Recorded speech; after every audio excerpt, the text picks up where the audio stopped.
رمضان تجلى وابتسم طوبى للعبد إذا اغتنم. Assalamu alaikum wa rahmatullahi ta'ala wa barakatuhu. To the listeners, yesterday we spoke about a very important aspect of making tawbah, and that is to reflect on our financial rights, financial issues that we have with people around us. Yesterday, in particular reference, we spoke about the rights of the people that are working under us, our subordinates. So we mentioned that all of us need to do a real soul searching as part of our tawbah. If we have defaulted, we have taken services without compensation, we have taken services against the normal schedule, etc. Please, we should all make arrangements to have that resolved. Call our helper, call our khadim and the one that's helping us at home, and make some kind of arrangements and make some kind of remuneration. If we're not going to do that here, definitely in the akhirat, it has to take place. Even if it is a non-Muslim, compensation will have to take place. Allah Ta'ala will issue the matters of justice, and it will be very, very just. And our payment won't be with wealth and means. It will have to be with our good deeds. In any case, the second reason why we need to have that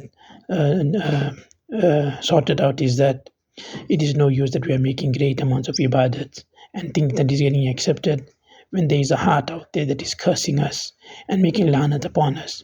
Even the curse and the lanat of an unbeliever is also accepted in the court of Almighty Allah subhanahu wa ta'ala, and it will definitely take its effects. I want to discuss another matter today with regards to mal and wealth, which many of us are oblivious of, and as with regards to matters of inheritance. Matters of inheritance also are governed by Shariat. We all know that Shariat has given us a complete guideline.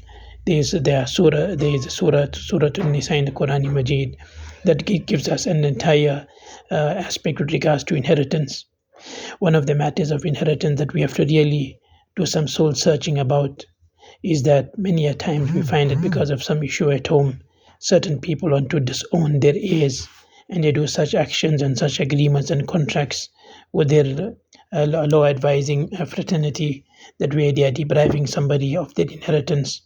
So remember, Nabi Akram ﷺ has warned us that whoever cuts off the inheritance of his brother, that means his rightful heir, Allah will cut off his inheritance from Jannat.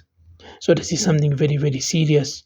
Our ibadat for the whole night will have no value if this matter is not dealt with properly. Likewise, we find that many people make wasiyats and bequests for their heirs. For example, the husband will say, when I die, then the house belongs to my wife, or the house belongs to my daughter, etc. So all these are incorrect, and we need to study the ulama. Alhamdulillah, we are so blessed. We have so many ulama bodies here who can advise us on doing these kind of matters.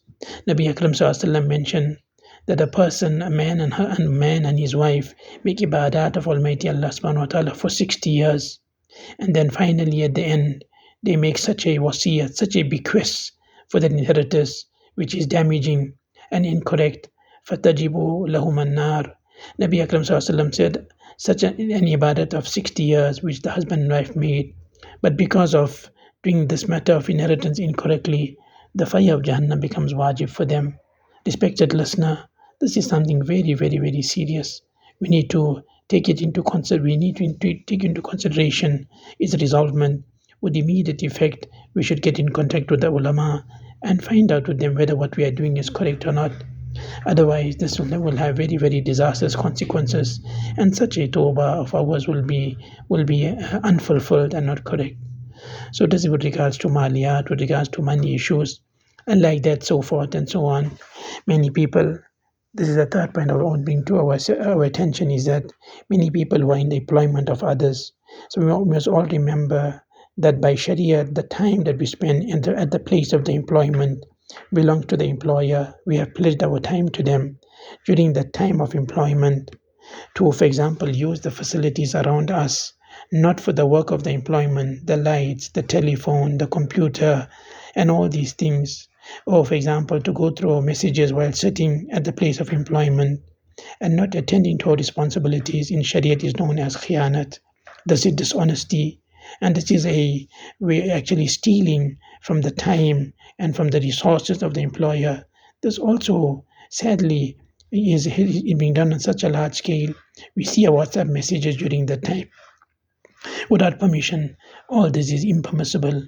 Likewise, to use the devices around there for own personal use, just to scan the internet and go to and browse the internet for our personal work. All these are impermissible if we don't have the permission of the employer. Allah Ta'ala grant me tawfiq. Allah grant all of us tawfiq and realization. So that inshallah we can make tawbah from these, and we may make up for the losses of the past. Wa sallallahu ta'ala wa sallam ala nabiyil kareem. Ameen. Assalamu alaikum wa rahmatullahi wa barakatuh. زمان البركات رمضان زمان